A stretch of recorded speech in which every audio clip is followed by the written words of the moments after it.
तो आज हम एक मैग्नेटिक फील्ड में एक नई शुरुआत कर रहे हैं। पिछली क्लास तक हमने पढ़ा था जनरेशन ऑफ मैग्नेटिक फील्ड, और उसमें मेनली अगर मैं आपको बताऊं दो लॉ बताए थे। पहला बायो-सेवर्ट लॉ, दूसरा कौन सा, ACL, एम्पियर सर्किटल लॉ। हमने कुछ एप्लीकेशंस ली थी। बायो-सेवर्ट लॉ से कौन सी एप्लीकेशन ली थी, सर्कुलर वायर वाली, सर्कुलर वायर के सेंटर पे एक्सिस पे। और ACL से कौन सी एप्लीकेशंस देखी थी, straight wire, solenoid and torrid. वो जो चीज़ें थी वो थी फील्ड जनरेशन, कि किसने कितना फील्ड फैलाया, किसने कितना मैग्नेटिक फील्ड फैलाया। आज जो हम पढ़ रहे होंगे, आज जो हम पढ़ेंगे, that is the effect of external magnetic field.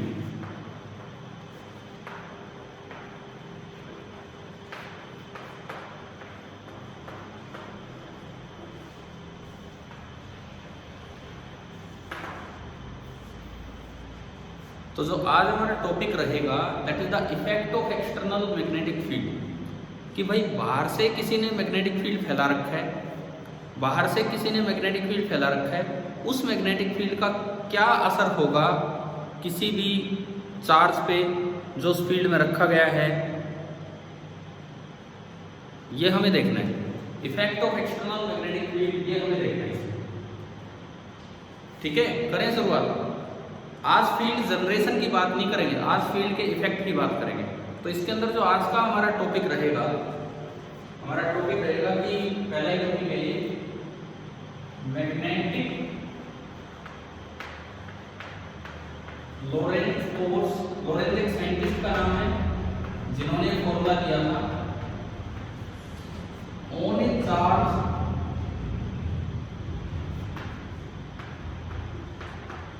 Moving in B मतलब मैग्नेटिक फील्ड।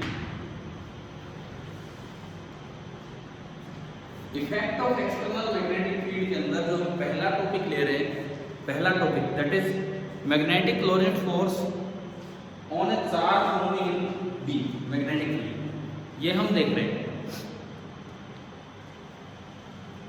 देखो, एक्सपेरिमेंटली एक फॉर्मूला दिया लॉरेंट ने। क्या फॉर्मूला दिया, पहले मैं वही लिखूं, उसके बाद आगे बढ़ूंगा। एक्सपेरिमेंटली लॉरेंट ने फॉर्मूला दिया कि जो मैग्नेटिक फोर्स वेक्टर होता है, magnetic force vector that is equal to Q into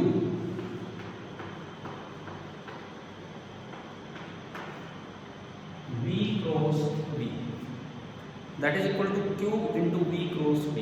ये आपका फॉर्मूला है, Q into V cross B। अब इसमें क्या क्या चीजें हैं, इसका क्या मतलब है, हम वो समझते हैं। This is the magnetic force on a charge moving in B। मान लो आपने कोई B लगा रखा है, B का मतलब क्या है, एक्सटर्नल मैग्नेटिक फील्ड। इस खुद के चार्ज का नहीं, इसके लिए किसी और ने फील्ड लगा रखा है।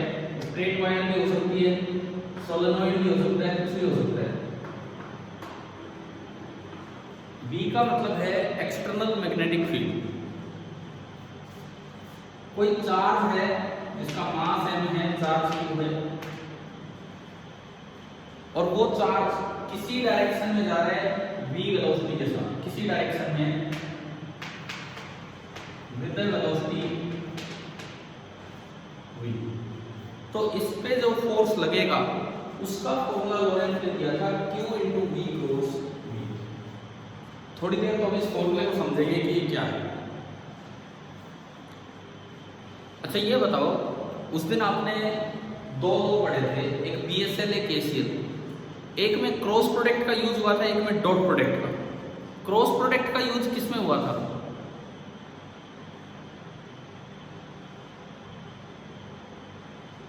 बोलो भाई आप लोग में। बायो-सेवर्ट लॉ, BSL में यूज हुआ था क्रॉस प्रोडक्ट का, और डॉट प्रोडक्ट का यूज किस में हुआ था, ACL। क्रॉस प्रोडक्ट में साइन थीटा आता है कि कोस थीटा आता है,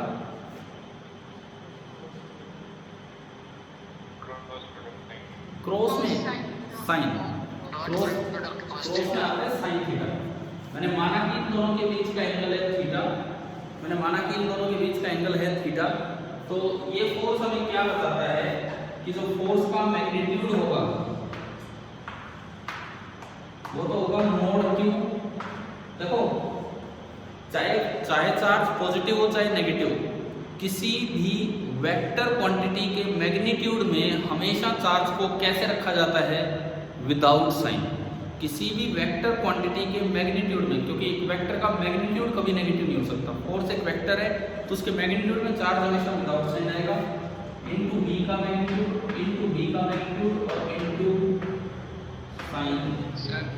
हाँ जी सर, अरुण का मैसेज आया कि उसे एंट्री नहीं मिल रही। क्या क्या क्या सर, एक बच्चे का मैसेज आया था कि उसे एंट्री नहीं मिल रही। यार मैं एक मिनट देखता हूँ, अगर कोई वेटिंग में है तो। भाई अभी तो कोई है नहीं। सर आप होस्ट नहीं हो।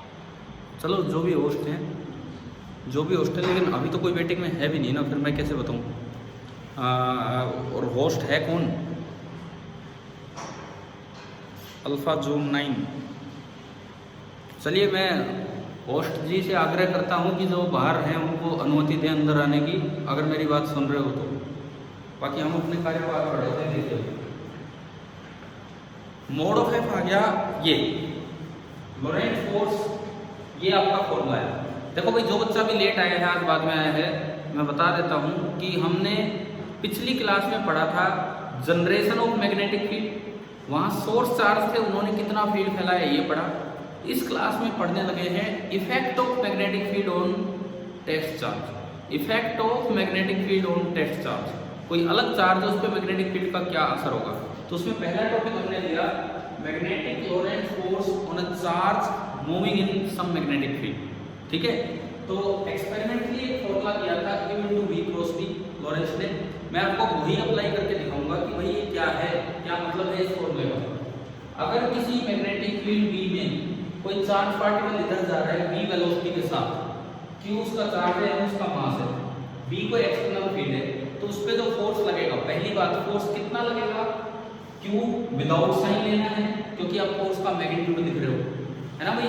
क्या ये बात क्लियर है, फोर्स के मैग्नीट्यूड में चार्ज को विदाउट साइन रखते हैं। ठीक है, v वेलोसिटी का मैग्नीट्यूड, d मैग्नेटिक फील्ड का मैग्नीट्यूड, और क्रॉस प्रोडक्ट कहता है कि इन दोनों के बीच का एंगल जो है वो उसका साइन है। अब बात आ गई, ये तो हो गया मैग्नीट्यूड, ये तो हो गया मैग्नीट्यूड। दूसरी बात, अब मैं चलूं डायरेक्शन। क्या हमने पिछली क्लास में राइट हैंड थंब रूल कभी निकालना सीखा है? दो वेक्टर्स का क्रॉस प्रोडक्ट, वो वाला नहीं कि वायर पकड़ ली और ये हुआ नहीं, वो नहीं, दो वेक्टर्स का क्रॉस प्रोडक्ट आता है निकालना। v इधर b आगे, इस डायग्राम में आप बताओ v क्रॉस b अंदर की तरफ है कि बाहर की तरफ है, using your right hand.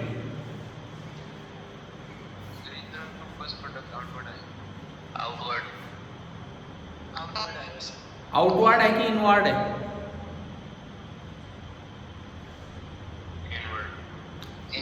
Inward. एक बार देख लो, जिस किसी को नहीं आता है वो भी समझ लीजिए। मैंने क्या किया, मैंने दो वेक्टर लिए, एक v वेक्टर वेलोसिटी के लो, एक b वेक्टर, और दोनों को टेल से टेल मिला के रखा, v क्रॉस b, दोनों टेल से टेल मैंने मिला के रखे यहाँ।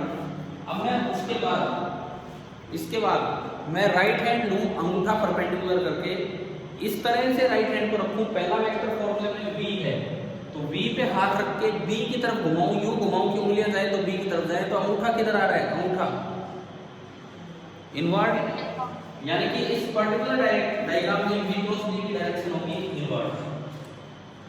तो फोर्स किधर होगा, इनवर्ड की आउटवर्ड,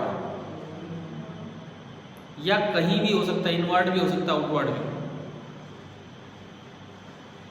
अब सुनो, डायरेक्शन निकलती है इससे, वेक्टर फॉर्म में तो पुट q विद साइन, लेकिन उसके मैग्नीट्यूड में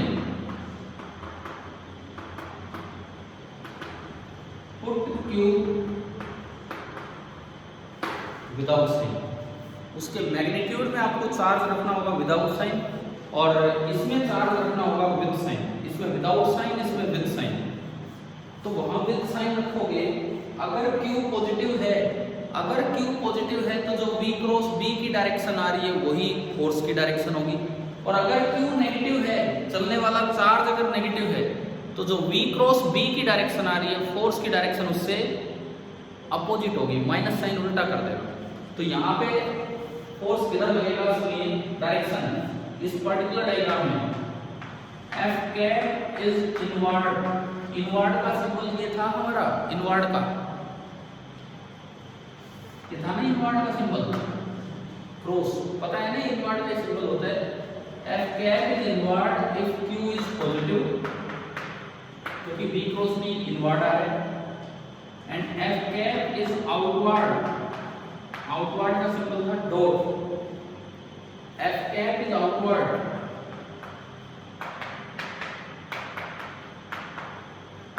if Q is negative. F cap is inward if Q is positive and F cap is outward if Q is negative. क्या ये बताओ, ये शुरुआत की हमने लॉरेंट्ज फोर्स की, क्या ये समझ आया कि नहीं आया? ठीक है, डायरेक्शन मैग्नीट्यूड क्लियर है। क्वेश्चंस लेंगे अभी बीच बीच में इन पे, पहले मैं बता तो दूं कि लॉरेंट्ज फोर्स है क्या, समझ आ गया? ठीक है, अब सुनो, इस फोर्स की एक बड़ी खास बात है, अब हम उस खास बात की तरफ चलते हैं। इस फोर्स की एक बड़ी खासियत, अब हम उसकी तरफ चलते हैं। देखो, सबसे पहली बात, ये फोर्स अंदर हो चाहे बाहर हो, ये V के परपेंडिकुलर होगा कि नहीं होगा? ये फोर्स अंदर हो चाहे बाहर हो, V वेलोसिटी के परपेंडिकुलर होगा कि नहीं होगा ना? पहली बात ये है कि जो मैग्नेटिक फोर्स होता है वो वेलोसिटी के भी परपेंडिकुलर होता है एंड मैग्नेटिक फोर्स B के भी परपेंडिकुलर होता है। जो मैग्नेटिक फोर्स लगेगा वो वेलोसिटी के भी परपेंडिकुलर लगेगा और मैग्नेटिक फील्ड के भी परपेंडिकुलर लगेगा, लेकिन ये कोई जरूरी नहीं है, but it is not necessary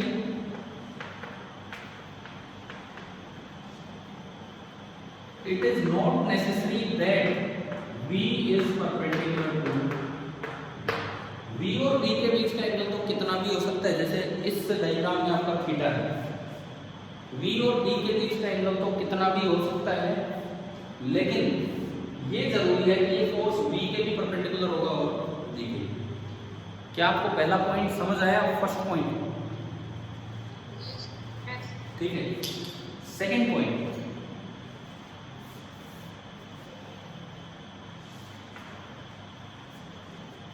power. आपने पढ़ा है कि किसी फोर्स की पावर होती है F dot V। Work energy power में हमने पढ़ा है कि किसी भी फोर्स की पावर होती है F डॉट V, पढ़ा है ना? तो यहां अगर मैं पावर निकालूं तो F और V के बीच का एंगल कितना है? डॉट प्रोडक्ट में कोस आता है, थीटा है कि 90 डिग्री? F और V के बीच का एंगल बताओ, थीटा है कि 90 डिग्री?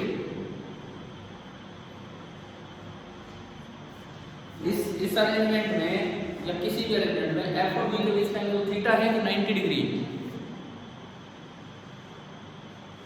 अरे ये तो V और V के बीच का एंगल है, क्या आपको ये दिख रहा है? ये मैग्नेटिक फोर्स हमेशा वेलोसिटी के परपेंडिकुलर होता है, तो F और V के बीच का एंगल कितना है? 90 degree. This is always 90 degree and cos 90 degree कितना होता है? cos 90 degree 0। यानी कि एक बड़ा अच्छा सा रिजल्ट आ गया कि power of magnetic force is always 0। कोई सवाल आ जाओ, अगर पावर ऑफ मैग्नेटिक फोर्स बोली है 0 है, फिक्स है, 0 है।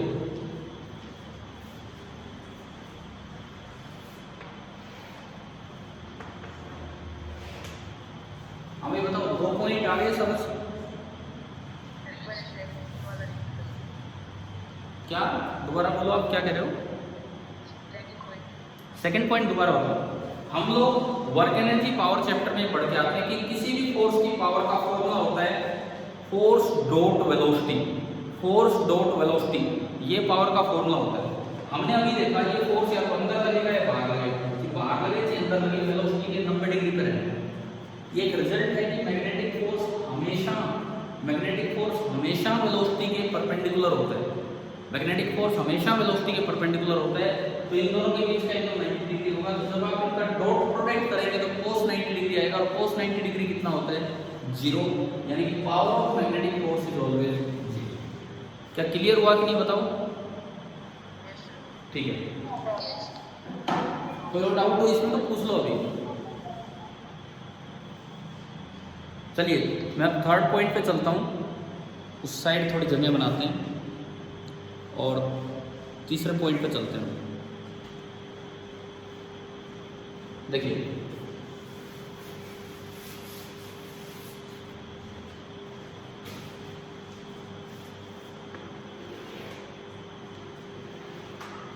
दो पॉइंट हम उधर बना चुके हैं। तीसरा पॉइंट, दरअसल पावर का मतलब होता है work done upon time. Power का मतलब होता है वर्क डन अपॉन टाइम। अगर पावर 0 आ गई है तो वर्क भी कितना होगा? 0, क्योंकि टाइम तो कुछ लगा ही होगा इधर से उधर जाने में पार्टिकल को, तो टाइम तो 0 होता नहीं। पावर 0 से तीसरा रिजल्ट आता है कि W भी कितना होगा? 0। ये भी एक बड़ा अच्छा सा रिजल्ट है कि magnetic forces never do work. आपको ठीक कहीं पे कुछ मिल जाए, मैग्नेटिक फोर्सेस का वर्क हमेशा बिना सोचे समझे आप 0 मार्क करके आ सकते हैं। किसी भी सवाल में अगर मैग्नेटिक फोर्स का वर्क पूछा है, मतलब बहुत कॉन्फिडेंट आप रहे कि मैग्नेटिक फोर्स का वर्क कितना होना है? 0। समझ आ गए? ठीक है, चलो मैं फोर्थ पॉइंट पे। आपने वर्क एनर्जी थ्योरम पढ़ी होती है वर्क एंड एनर्जी चैप्टर में। वर्क एनर्जी थ्योरम कहती है कि work done is equal to change in kinetic energy. तो मान लो केवल मैग्नेटिक फोर्स लग रहा है, तो आप वर्क एनर्जी थ्योरम लगाओ तो work done is equal to change in kinetic energy, और वर्क डन 0 है तो चेंज इन काइनेटिक एनर्जी कितना आ गया? 0। यानी कि अगर मैग्नेटिक फोर्स लगेंगे तो पार्टिकल की काइनेटिक एनर्जी क्या रहेगी? कांस्टेंट।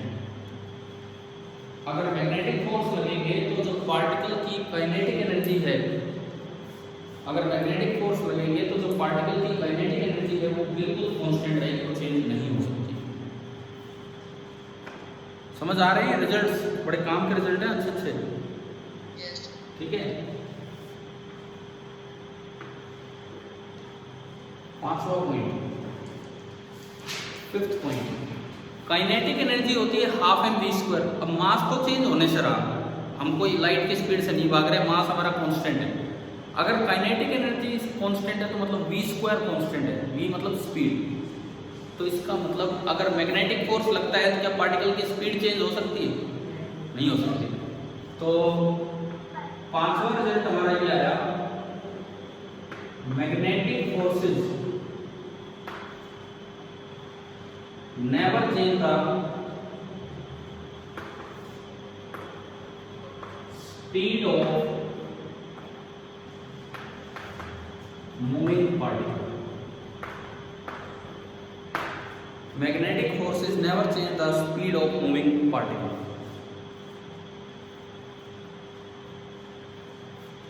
कोई ना समझ आ रहा हो पॉइंट आप बताना बीच में।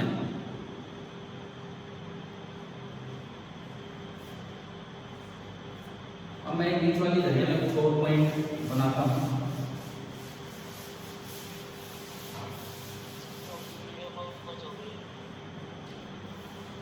हमारा रिजल्ट नंबर 6, पांचवा रिजल्ट आने के बाद हम छठे रिजल्ट पे गए। क्या मैग्नेटिक फोर्स वेलोसिटी चेंज कर सकता है? बताओ सोच समझ के। अच्छा, ये ना तो स्पीड चेंज करता है ना वेलोसिटी चेंज करता है, तो एक्सेलरेशन कितनी होगी? 0। न्यूटन सेकंड लॉ कहता है force is equal to mass into acceleration, तो फोर्स कितना हो गया 0। तो इसका मतलब ये तो फोर्स ही 0। इस चैप्टर को ही बंद करते हैं हम, ये तो लग ही नहीं सकता ये फोर्स, तो ये कुछ कर ही नहीं सकता। फिर क्या किस बात का चैप्टर पढ़ रहे हो? क्या ये फोर्स नॉन जीरो है कि जीरो है? Non zero. फोर्स तो आ रहा है ना Q V B sine theta. Force अगर नॉन जीरो है तो एक्सेलरेशन नॉन जीरो होगी। एक्सेलरेशन अगर नॉन जीरो है तो चेंज इन वेलोसिटी तो होगा, मतलब वेलोसिटी का मैग्नीट्यूड चेंज नहीं हो रहा, तो इसने क्या चेंज किया होगा? उसकी डायरेक्शन। तो हमारा जो अगला पार्ट है 6, मैग्नेटिक फोर्सेस। देखो बड़े अच्छे अच्छे से रिजल्ट्स आ रहे हैं। Magnetic forces can change the velocity of a particle, can change the velocity of a moving particle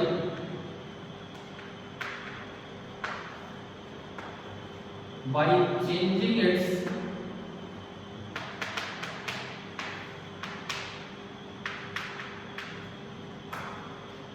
direction of motion। ये वेलोसिटी को चेंज कर सकते हैं by changing the direction of motion. अच्छा एक बार ये बताओ, बोर्ड क्लियरली विजिबल है आपको फोन में? और मेरी आवाज समझ आ रही है? ठीक है। No sir? अरे थोड़ी बहुत इको प्रोडक्शन होगी, थोड़ी बहुत बोल होगी। क्लियर देखो, मैं बोल तो ठीक ठाक ही रहा हूँ, आपको सही समझ आ रहा है कि नहीं, सुन रहे हैं कि नहीं?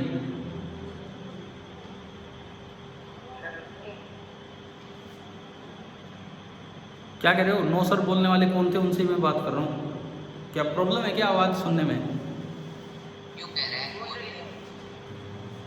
अरे गूंज तो रही है, कोई बात नहीं, लेकिन समझ आ रही है कि नहीं ये बताओ। तो बस समझ आनी चाहिए ना, यूं होगी बिल्कुल ही नहीं सुन रहे हो तो बात अलग।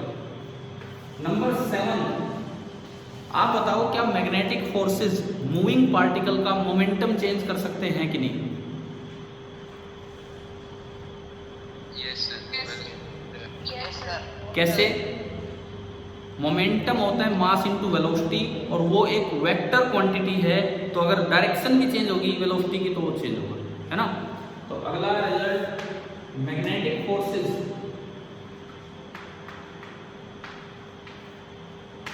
Can change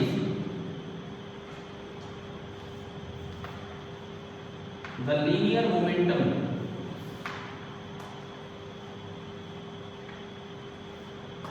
of a moving particle।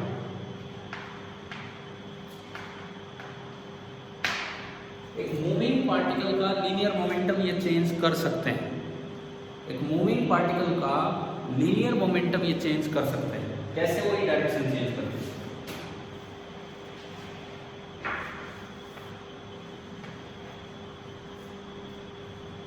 आठवां रिजल्ट,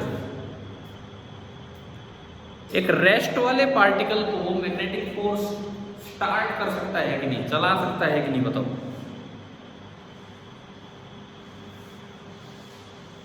बताओ, ये एक रेस्ट वाले पार्टिकल को मैग्नेटिक फोर्स स्टार्ट कर सकता है कि नहीं? अगर पार्टिकल रेस्ट पे है, मैं स्ट्रॉन्ग मैग्नेटिक फील्ड लगा के उसको स्टार्ट कर सकता हूं कि नहीं, बताओ।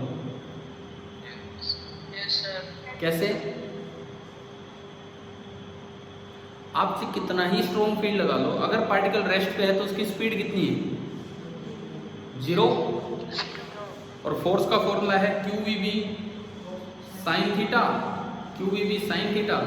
जब तक आप स्पीड ही नहीं दोगे, आप बी कितना ही स्ट्रॉन्ग कर लो, क्या वो स्टार्ट हो सकता है? कितना ही स्ट्रॉन्ग बी लगा लो, जब तक स्पीड नहीं है वो स्टार्ट नहीं होगा, फोर्स लग ही नहीं पाएगा। समझ लो, मैग्नेटिक फील्ड को धक्का मारता हुआ नहीं आएगा, फूंक मारता हुआ नहीं आएगा कि स्टार्ट कर देगा। हाँ, कोई उसको चला दे तो मैग्नेटिक फोर्स लग जाएगा। तो आठवां हमारा रिजल्ट है, आठवां रिजल्ट कि magnetic field can not start stationary मतलब तो रेस्ट पे है, cannot start a stationary charge particle. Cannot start a stationary charge particle.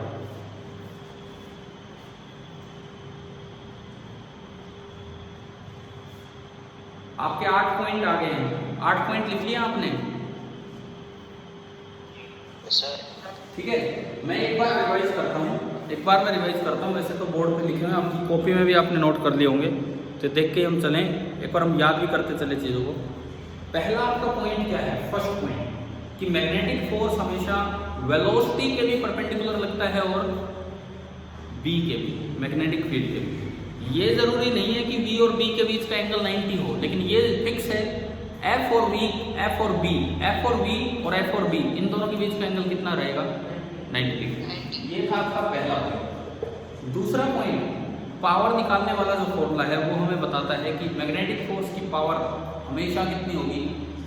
0। तीसरा पॉइंट, अगर पावर 0 है तो मैग्नेटिक फोर्स का वर्क भी हमेशा कितना होगा?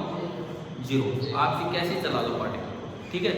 चौथा पॉइंट, वर्क 0 से आया कि kinetic energy of the moving particle change नहीं हो सकती है, काइनेटिक एनर्जी कांस्टेंट रहेगी। इससे पता लगा पांचवा पॉइंट कि मैग्नेटिक फोर्स जो है वो स्पीड को चेंज नहीं करते हैं, मूविंग पार्टिकल की स्पीड को चेंज नहीं करते हैं। 6 पॉइंट हमारा आया कि मैग्नेटिक फोर्स स्पीड को चेंज नहीं करते, मतलब वो डायरेक्शन को चेंज कर सकते हैं, वेलोसिटी के मैग्नीट्यूड को चेंज नहीं करते हैं। ये आपका छठा पॉइंट। सातवां पॉइंट, लीनियर मोमेंटम को वो चेंज कर सकते हैं, क्योंकि वेलोसिटी चेंज होगी, डायरेक्शन चेंज हो तो लीनियर मोमेंटम चेंज हो जाए। और आठवां पॉइंट, वो रेस्ट वाले पार्टिकल को स्टार्ट नहीं कर सकते, रेस्ट वाले पार्टिकल को बिल्कुल भी स्टार्ट नहीं करेंगे। क्या समझ आ गया है? यस ठीक है, एक सवाल लिखो। हाँ जी बोलो, इन 8 में कुछ पूछना है तो? नहीं, ठीक है। एक सवाल लिखिए, what should be the value of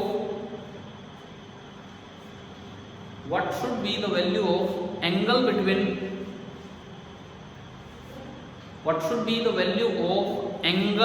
between v velocity v vector and b vector magnetic field? What should be the value of angle between V and B so that the force acting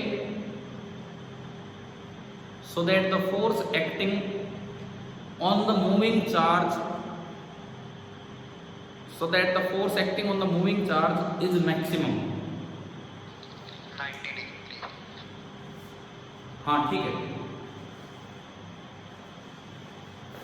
इस force की खासियत ये है कि angle पे भी ये depend कर रहा है।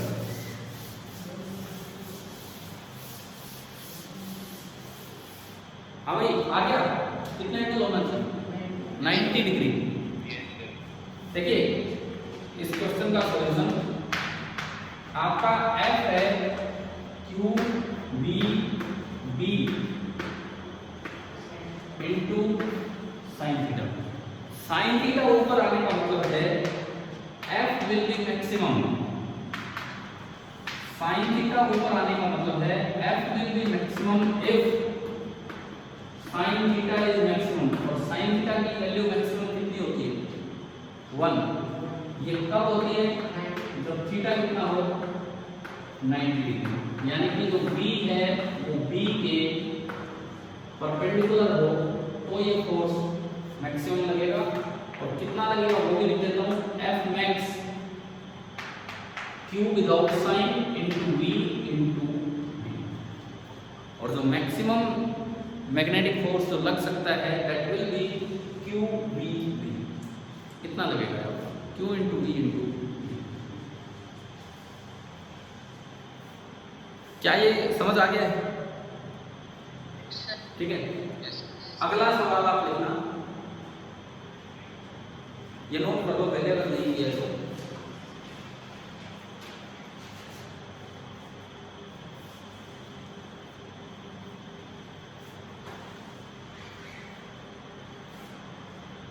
चलें अगले सवाल पे।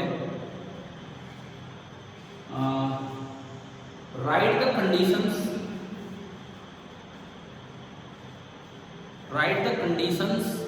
under which the magnetic force on a particle is zero. Particle is neutrally charged. एक मिनट वेट करो प्लीज। मैं एक बार पहले सवाल दोबारा रिपीट करता हूँ, कुछ बच्चे नहीं हो सकता लिख पाए। Right the conditions under which the magnetic force on A particle is zero. Particle is neutrally charged. Particle is at rest. Magnetic field is not applied. Direction between P and V is zero. Angle is 0 degree. चलिए ठीक है, देखते हैं। Angle में आपने बताया 0 degree, या और भी कुछ हो सकता है।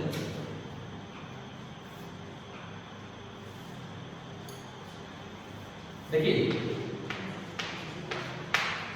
आपको फोर्स 0 करना है। फोर्स 0 का मतलब है Q V B into sine theta, ये आपको 0 करना है।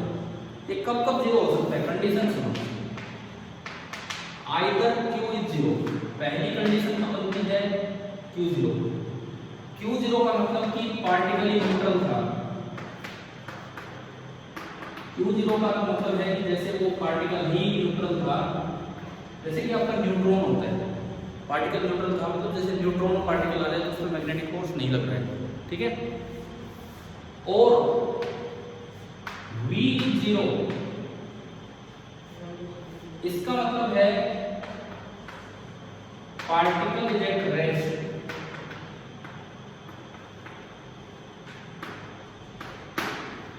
V0 का मतलब है पार्टिकल इज एट रेस्ट, और B0 का मतलब है no magnetic field is applied.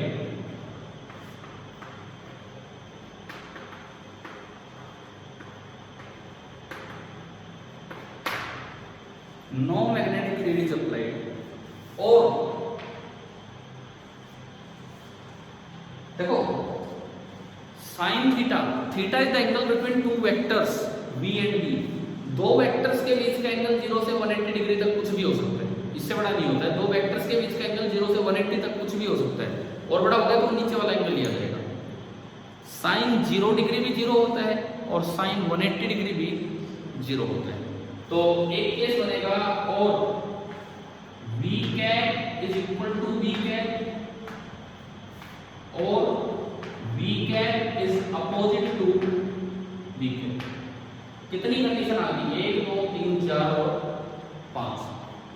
V cap equal to B cap का क्या मतलब है कि जिधर आपने B लगा रखा था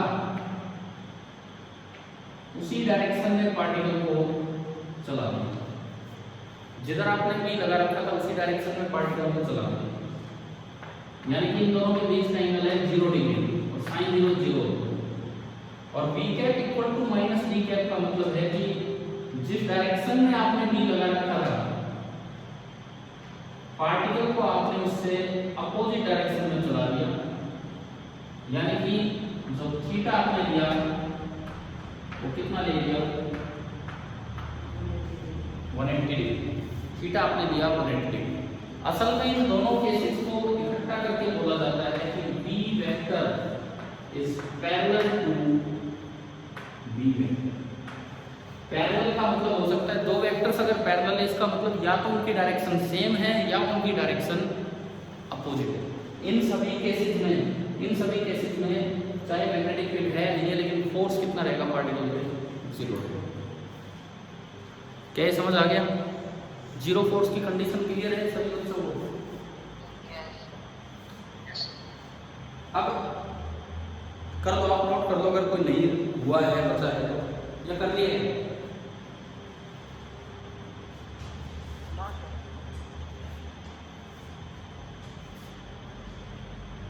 कर लीजिए नोट आराम से।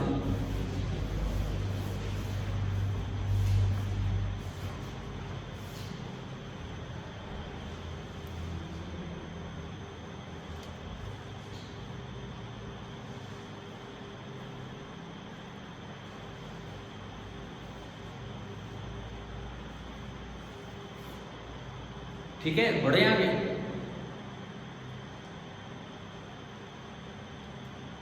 अब देखो इस पे बेस्ड एक कैसा सवाल आ सकता है। क्वेश्चन लिखिए, एक क्वेश्चन लिखते हैं, इसी बेस्ड इस टाइप का बन सकता है वो।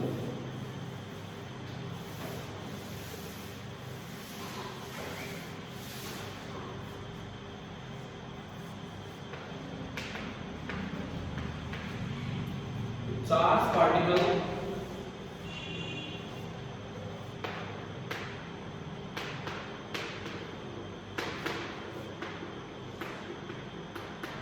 is moving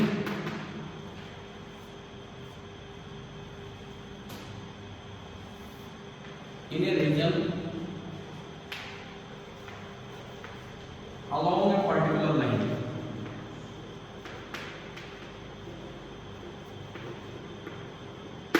इसी एक लाइन के along एक चार्ज पार्टिकल चल रहा था। Now a magnetic field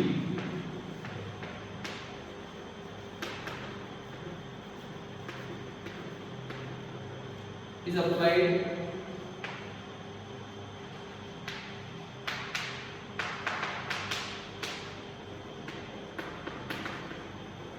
parallel to its velocity.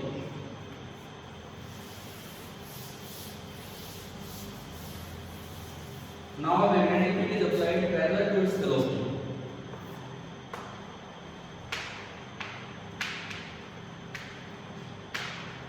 The path of the particle will be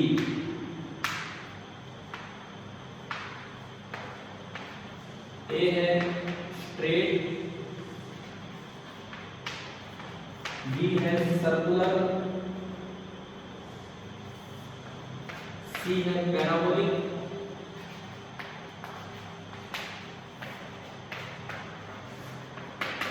और D है इलेक्ट्रिकल। स्ट्रेट सही है। क्यों स्ट्रेट? क्यों? क्योंकि फोर्स जीरो। तो ऐसा एक सिंपल से सवाल आप आ सकते हैं इन चीजों पे। स्ट्रेट इसलिए क्योंकि फोर्स जीरो।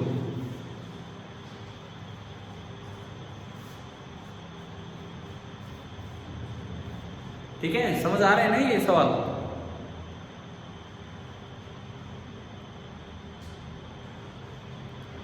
अब हम कुछ ऐसी चीजें लें जिनमें वो पार्ट फर्स्ट का भी यूज हो, पार्ट सेकंड का भी। पार्ट फर्स्ट का मतलब जनरेशन ऑफ फील्ड, जैसे स्ट्रेट वायर, जैसे circular wire. Part second force Q into V cross B, Laurent force इसको हम बोल रहे हैं। बहुत ही बेसिक सा फॉर्मूला है लॉरेंट फोर्स। चलें मिटा दो इसको, एक और अगला सवाल लेते हैं।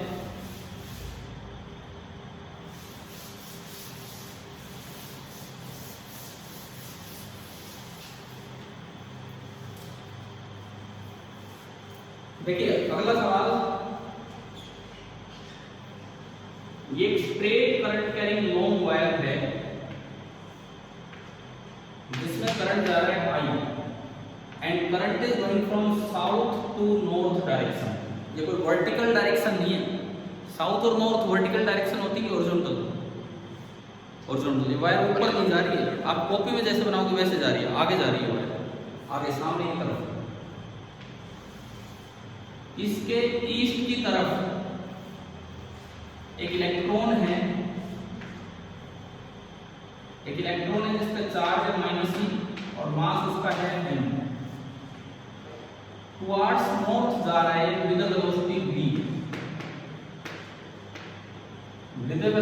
ये जा रहा है टुवर्ड्स नॉर्थ, और ये यहां से r distance to find the magnitude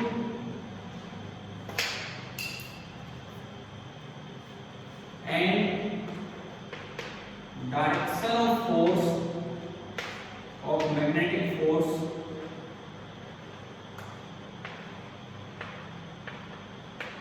on electron। इस इलेक्ट्रॉन पे मैग्नेटिक फोर्स किधर लगेगा और कितना लगेगा ये आपको निकालना है।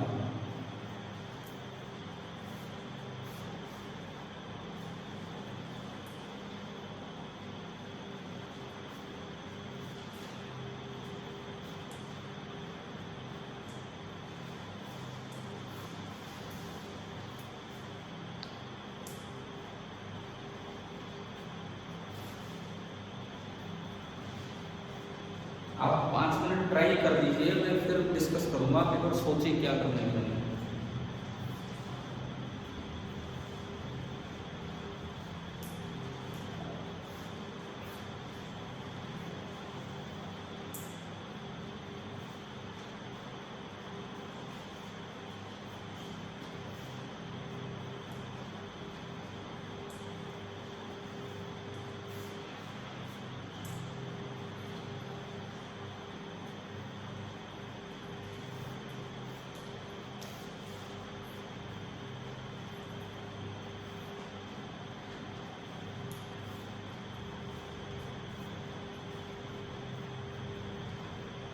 Sir, m naught I by 2 pi dr into v direction किधर? direction outward. यार आउटवर्ड मतलब इधर बाहर। देखो, जब आपको नॉर्थ साउथ ईस्ट वेस्ट दिया जाता है तो आउटवर्ड का कोई मतलब नहीं होता है। नॉर्थ साउथ ईस्ट वेस्ट में आउटवर्ड होती है वर्टिकली अपवर्ड और इनवर्ड होती है वर्टिकली डाउनवर्ड, क्योंकि ये हॉरिजॉन्टल प्लेन बन गया है नॉर्थ साउथ ईस्ट वेस्ट। अब आउटवर्ड का मतलब होगा वर्टिकली अपवर्ड। अब देखिए, आप समझिए इसको। ऐसे सवाल में आपको पहले किसी एक को मानना होगा सोर्स जो मैग्नेटिक फील्ड फैलाए, दूसरा बनेगा टेस्ट जिस पे मैग्नेटिक फोर्स लगाए। सोर्स कौन है यहां बताओ? सोर्स कौन है जिसने मैग्नेटिक फील्ड फैलाया है? भाई ये वायर हमने पढ़ा है, एसीएल की पहली एप्लीकेशन थी वायर का फील्ड। बताओ, ठीक है? तो आपका सॉल्यूशन ये होगा इस सवाल का, अगर मैं सॉल्यूशन बनाऊं उसका आगे, आप क्या करो, इसको थोड़ी देर के लिए भूल दो और इस वायर को आप मान लीजिए कि ये हमारी सोर्स वायर है। तो इसका फील्ड निकालना है इधर, जहां इलेक्ट्रॉन है इधर ईस्ट की तरफ, इस वायर के ईस्ट की तरफ। तो मैंने उस दिन बताया था एक राइट हैंड रूल, मैंने कहा था ऐसे तो एम्पियर स्विमिंग रूल भी होते हैं, स्नो रूल भी होते हैं, लेकिन एक आसान तरीका है, करंट कीजिए, करंट की तरफ अंगूठा कीजिए और हथेली के घूमने की डायरेक्शन आपको फील्ड की डायरेक्शन देती है। बताया था क्या ये? तो इसके कारण यहाँ फील्ड, हथेली अंदर जा रही है, तो इसके कारण जो यहाँ फील्ड होगा किधर होगा? अंदर की तरफ होगा। और वो बी अंदर का मतलब है वर्टिकली डाउनवर्ड, और जो बी होगा आपको याद होना चाहिए म्यू नॉट आई अपॉन, बोलिए कितना? 2 pi r, mu naught I upon 2 pi r अंदर। अब इसको भूल जाओ, अब आप अपने इलेक्ट्रॉन को लेते हो, इलेक्ट्रॉन जिसपे चार्ज माइनस ही मास है m, इधर है ऊपर, ऊपर नहीं सॉरी ऊपर नहीं, इधर किसके अलोंग? नॉर्थ के अलोंग, ये जा रहा है नॉर्थ के अलोंग। अब जो लोरेंट्ज फोर्स लगेगा इलेक्ट्रॉन पे, उसका फॉर्मूला होता है Q × V क्रॉस B। तो पहले तो मैं डायरेक्शन निकालूं फोर्स की, पहले तो फोर्स की डायरेक्शन निकालूं। V क्रॉस B किधर होगा? देखो V ऊपर है, ऊपर नहीं है, नॉर्थ की तरफ है, B अंदर की तरफ है, डाउनवर्ड। आप सभी करके देखो B क्रॉस B किधर आ रहा है, अपनी कॉपी के हिसाब से करके देख लो, कॉपी के हिसाब से, बोर्ड के हिसाब से। B cross B towards the wire आ रहा है, B cross B towards the wire आ रहा है कि अवे फ्रॉम द वायर आ रहा है? B क्रॉस B इधर आएगा, समझ आ रहा है? तो अगर आप इसमें देखते हैं, अगर आप इसमें देखते हैं, देखो B अंदर है, इलेक्ट्रॉन अंदर जा रहा है, तो B क्रॉस B ये आपका आया टुवर्ड्स द वायर। समझ आया? ये आपकी डायरेक्शन बनी B क्रॉस B की। अब बताओ फोर्स V क्रॉस B की तरफ लगेगा या उससे अपोजिट डायरेक्शन में लगेगा? मूविंग चार्ज नेगेटिव है कि पॉजिटिव है? Moving charge electron negative. हमने आज ही शुरुआत में पढ़ा था कि जो नेगेटिव चार्ज पे फोर्स लगता है वो V क्रॉस B से अपोजिट लगता है, यानी कि जो फोर्स लगेगा वो इधर लगेगा, कितना लगेगा उस पे आते हैं, लेकिन डायरेक्शन आगे उधर लगेगा। उधर मतलब ईस्ट की तरफ, ये नॉर्थ है, ये साउथ है, ईस्ट। ईस्ट की तरफ बोलो या रिपल्सिव बोलो, वायर ने इसको रिपेल कर रखा है, बाहर की तरफ भगा दिया, वायर ने इसको रिपेल कर दिया बाहर की तरफ, ये है। कितना लगेगा अब मैं उस पे आता हूँ। Q नेगेटिव है तो मोड Q लेना पड़ेगा, इंटू V लेना पड़ेगा, इंटू B लेना पड़ेगा, और इंटू B और B के बीच का एंगल जो कुछ भी हो सकता है, लेकिन इस डायग्राम में देख के बताओ B और B के बीच का एंगल कितना है। V तो नॉर्थ की तरफ है और B वर्टिकली डाउनवर्ड है, तो B और B के बीच का एंगल कितना हो गया 90 डिग्री। तो ये आपका साइन 90 डिग्री। साइन 90 कितना होता है 1 मोड ऑफ Q आपका हुआ E, चार्ज माइनस E था तो E, वेलोसिटी सवाल में रखी है V, और B कितना है B ये लिखा हुआ है, अभी हमने निकाला mu naught I upon 2 pi R। तो मेरा फोर्स आ गया mu naught E V I upon 2 pi R, और इसकी डायरेक्शन है कि ये रिपल्सिव है, वायर ब्लू की तरफ लगा रही, यानी लिखते हैं टुवर्ड्स ईस्ट, रिपल्सिव और टुवर्ड्स ईस्ट। बताओ ये समझ आया कि दोनों पार्ट्स का कैसे यूज हो रहा है। आपको खुद देखना होगा, एक ने फील्ड फैलाया दूसरे पे उसका असर हुआ, खुद देखना होगा। डायरेक्शन बताऊं दोबारा, देखिए इसको सोर्स माना, इसके कारण यहाँ फील्ड अप राइट हैंड की कर्ल करोगे उंगलियों को तो यहाँ फील्ड अंदर बना, क्या बी की डायरेक्शन आगे है समझिए बताओ। ठीक है, इसने जो बी फैलाया अंदर की तरफ फैलाया, एक पार्ट बना, इसने भी अंदर फैलाया, फिर इलेक्ट्रॉन जा रहा था नॉर्थ की तरफ, बी क्रॉस बी करोगे तो बी क्रॉस बी इधर आ रहा है टुवर्ड्स द वायर, ये बी क्रॉस बी आ गया। लोरेंट्ज फोर्स का फॉर्मूला होता है Q into B cross B. अगर Q पॉजिटिव है तो फोर्स V क्रॉस B के दोनों लगेगा, और अगर Q नेगेटिव है तो V क्रॉस B से अपोजिट लगेगा। तो ये नेगेटिव है इलेक्ट्रॉन है तो फोर्स उधर लगेगा। अब बताओ ये थी डायरेक्शन, क्लियर हुई। ये रिपल्सिव है क्योंकि ये इसको भगा रहा है, और उधर डायरेक्शन वैसे देखें तो ईस्ट की तरफ है, तो मींस नीचे मैंने लिख दिया रिपल्सिव और टुवर्ड्स ईस्ट। क्लियर हो गया, ठीक है। एक और लगभग आज का आखिरी सवाल हम लेते हैं।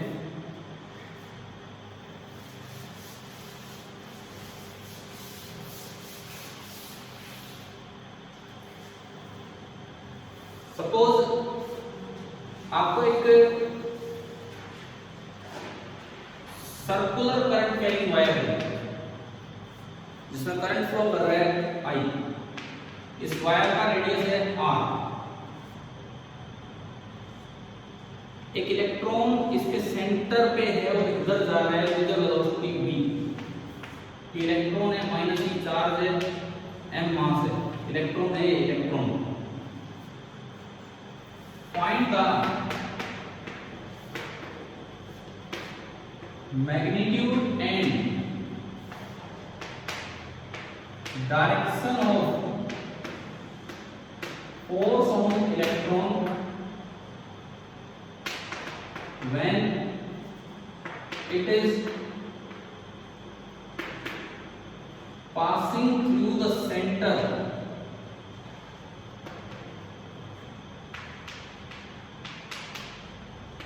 as shown। जैसा कि आपको दिखाया गया है, जब ये सेंटर से पास हो रहा था उस वक्त इलेक्ट्रॉन पे फोर्स कितना लगेगा और किधर लगेगा। सर डायरेक्शन डाउनवर्ड साउथ की तरफ रिसीव रहेगा। डायरेक्शन नहीं, अब नॉर्थ साउथ ईस्ट वेस्ट मत करो, क्योंकि हमने कहीं नॉर्थ साउथ ईस्ट वेस्ट नहीं बोला है, यहाँ तो डायग्राम के अकॉर्डिंग बोलना है। डाउनवर्ड है तो डाउनवर्ड है, क्या होगी डायरेक्शन डाउनवर्ड। और मैग्नीट्यूड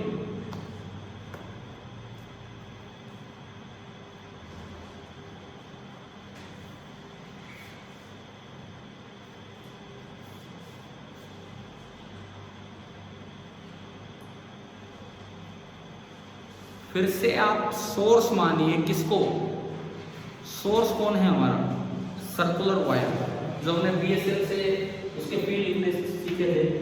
अब मैं आपके लिए बता देता हूँ दोबारा से कि क्या होना है क्या नहीं होना है।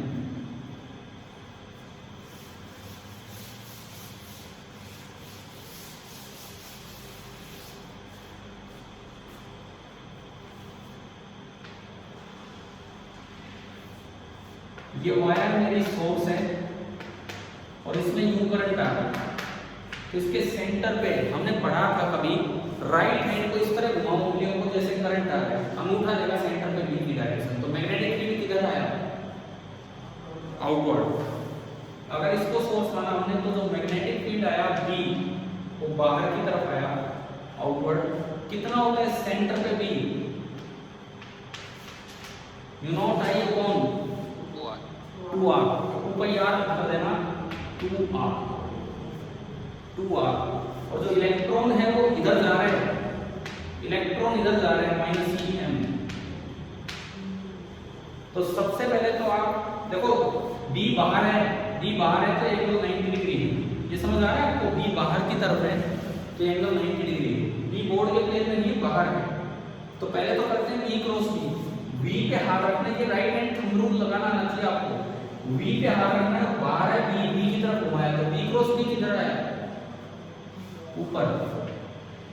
अगर मैं देखूं तो B क्रॉस B आ रहा है ऊपर, लेकिन चार्ज नेगेटिव है तो फोर्स किधर लगेगा, डाउनवर्ड, यानी कि ये जो फोर्स आएगा ये नीचे आएगा, ये जो फोर्स आएगा ये फोर्स नीचे आएगा, ये तो मेरी डायरेक्शन है।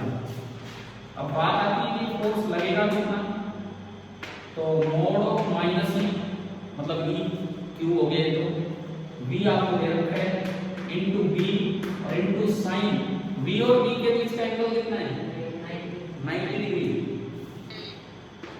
साइन 90 डिग्री 1 EB, और B आपका है इस बार पाई नहीं है, नॉट आई अपॉन 2r, तो फोर्स निकल के आया not EV I upon 2r, और नीचे की तरफ डाउनवर्ड डायरेक्शन।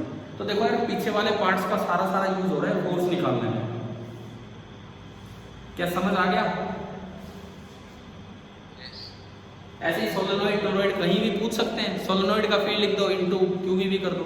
तो आज की क्लास में मैं एक बार रिकॉल करवा दूं क्या क्या काम हुए। हम लोरेंट फोर्स पे गए, वहां से शुरुआत की, फॉर्मूला लिखा, एक्सपेरिमेंटली फॉर्मूला निकाला था लोरेंट ने, Q into V cross B। Force की डायरेक्शन क्या होगी, अगर चार्ज पॉजिटिव है तो V क्रॉस B होगी, और चार्ज नेगेटिव है तो V क्रॉस B से अपोजिट होगी, है ना भाई, ये बात आ गई समझ, ठीक है। फिर हम उसके 7-8 पॉइंट्स पे गए। ये जो फोर्स लगता है ये हमेशा वेलोसिटी के भी परपेंडिकुलर होता है और मैग्नेटिक फील्ड के भी, लेकिन V और B के बीच का एंगल कुछ भी हो सकता है। दूसरी बात, इस फोर्स की पावर कितनी आई थी, 0। तीसरी बात, इसका वर्क डन कितना आया था, 0। चौथी बात, it can not change the kinetic energy of the moving particle. पांचवी बात, it can not change the speed of the moving particle. छठी बात, it can change the velocity of the moving particle by changing its direction of motion। सातवीं बात, it can not change ना, it can change the linear momentum of the moving particle. और आठवीं बात, stationery particle को ये motion में नहीं ला सकता है। फिर इस पे 2-4 हमने छोटे-छोटे सवाल लिए कि फोर्स 0 कब होगा, क्या कंडीशंस हैं, फोर्स मैक्सिमम कब होगा, एंगल कितना हो। फिर एक तो ऐसे सवाल लिए जिनमें फील्ड कितना फैलाया है उसका यूज है। फिर एक तो ऐसे सवाल लिए जिनमें फील्ड कितना फैलाया है उसका यूज है। आप बताओ क्या ये सारा पार्ट क्लियर हो गया आज की क्लास का? अब मैं 2 मिनट बस आपसे ये पूछता हूँ, कल टेस्ट कैसा हुआ?